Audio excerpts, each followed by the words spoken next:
दशरथ जी का राजमहल एक ऐतिहासिक मंदिर है, बहुत ही प्राचीन स्थल है और बहुत से भक्तों की आस्था यहाँ से जुड़ी हुई है। सरकार के और भक्तों के इच्छानुसार न्यायालय ने भगवान श्री राम के पक्ष में फैसला बड़ा सुंदर सुना दिया है। और जब से भगवान श्री राम का भव्य जन्मभूमि का निर्माण हो रहा है, भक्तों में बड़ा ही उल्लास है। और भक्तों की इच्छा थी कि भगवान श्री राम का जन्मभूमि भव्य बन रहा है तो उनके पिताजी के स्थान को भी सौंदर्यीकरण किया जाए, उनका पिताजी का भी स्थान सुंदर बने, भव्य बने।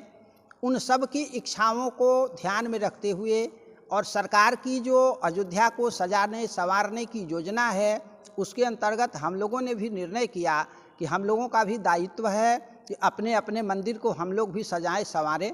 इसी परिप्रेक्ष्य में हम सब लोगों ने निर्णय किया है कि दशरथ जी के राजमहल का भी जीर्णोद्धार किया जाए। और उसी परिप्रेक्ष्य में दशरथ जी के महल में ही एक भाग में जो प्राचीन मंदिर था, जीर्ण शीर्ण हो गया था, उसको पुनः हटा करके नवीनीकरण किया जा रहा है, उसको सुंदर ढंग से बनाया जा रहा है, जिससे आने वाले भक्तों को यह एहसास हो कि हम लोग त्रेताकालीन दशरथ जी के राजमहल में आ गए हैं और हम लोग सौभाग्यशाली हैं।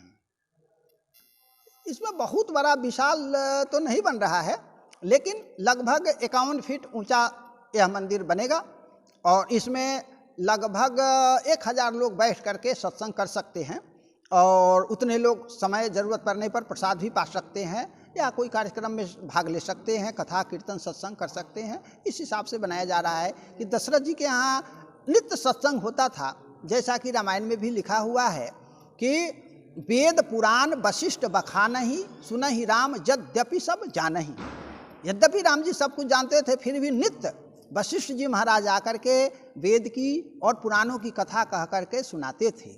और उस समय केवल दशरथ राजमहल में ही कथा नहीं होती थी, पूरे अयोध्या नगर में कथा होती थी।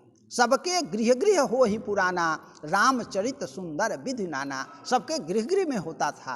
तो जब सबके गृह में कथा हो रही थी तो हम लोगों का भी दायित्व है कि मूल पीठ जहाँ पर वशिष्ठ जी स्वयं बैठ करके कथा भगवान श्री राम जी को सुनाते थे, उस स्थल पर पुनः एक ऐसा भवन बने जिसमें लोग सत्संग कर सके, कथा श्रवण कर सके, उसका आनंद ले सके। उन्हीं दायित्वों की पूर्ति के लिए यह कार्यक्रम स्थल एक प्रकार से बन रहा है, जिसमें दशरथ जी का भव्य मंदिर होगा। भगवान श्री राम चारों भाई बाल रूप में दशरथ जी के साथ विराजमान होंगे और वहाँ पर कथा सत्संग होता रहेगा।